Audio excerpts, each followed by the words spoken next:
మధ్యాహ్నానికి అయితే ఇక అన్నము పప్పు చేసేసాను. ఇక అన్నం అయితే రెడీ అయిపోయింది. ఇక పప్పు కూడా పోపు పెట్టేసాను అనమాట, కారం పప్పు.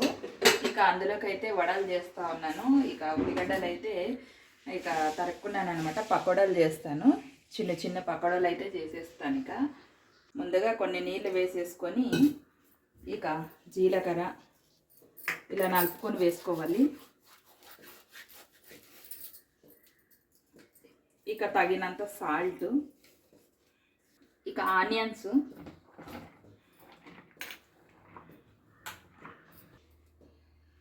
నేనైతే ఎండుమిర్చి వేసుకుంటా ఉన్నాను. ఇలా అన్నీ కట్ చేసేసాను అనమాట.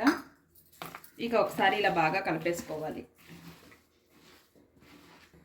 ఇక బాగా కలిపేసుకున్నాం కదా, ఇప్పుడు పిండి వేసుకొని కలుపుకోవాలి. నేనైతే 1 కప్పు శనగపిండి అయితే వేసేసుకున్నాను. పకోడాలకి మనం కాస్త గట్టిగానే కలుపుకోవాలన్నమాట పిండి, ఎక్కువ నీళ్లు వేసుకోరాదు.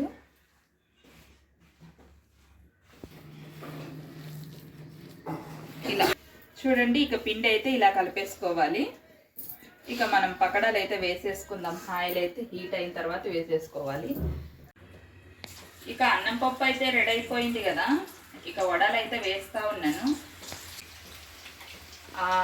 కారం పప్పు అన్నంలోకి వడలు సూపర్ ఉంటాయి కదా. ఇట్లా కాంబినేషన్ ఎంతమందికి ఇష్టం కామెంట్ చేయండి, మీలో ఎంతమందికి ఇష్టం అనేది. వేడి వేడి వడలు అయితే రెడీ అయిపోయాయి, పకోడాలు.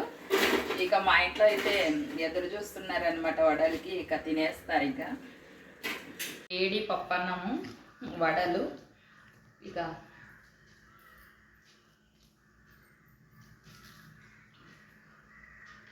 సూపర్ అండి, చాలా అంటే చాలా బాగుంది. ఇక ఇదైతే మరుసటి రోజు ప్రొద్దున వీడియో అనమాట. నేనైతే ఇక్కడ బెండకాయ చట్నీ చేస్తూ ఉన్నాను. ముందుగా అయితే నేను బెండకాయలని, పచ్చిమిరపకాయలని అన్నీ వేయించుకున్నాను అనమాట. అలాగే టమాటాలను కూడా వేయించుకొని, టమాటాలు అలాగే వెల్లుల్లి వేసేస్తూ ఉన్నాను. కొత్తిమీర కూడా వేసేసుకొని, అలాగే కాస్త సాల్ట్ కూడా వేసేసుకొని, కాస్త బరకబరకగా మిక్సీకి అయితే వేసేసుకుంటే టేస్ట్ అయితే సూపర్ అంటే సూపర్ టేస్టీగా ఉంటుందండి. చాలా అంటే చాలా బాగుంటుంది. నేనైతే ఈ బెండకాయ చట్నీకి కాంబినేషన్గా రాగి ముద్ద చేశాను అనమాట. సూపర్ అంటే సూపర్ టేస్టీగా కుదిరింది. చాలా బాగుందన్నారు మా ఇంట్లో అయితే అందరూ. లైక్ చేయండి, షేర్ చేయండి, సబ్స్క్రైబ్ చేసుకోండి. Bye friends.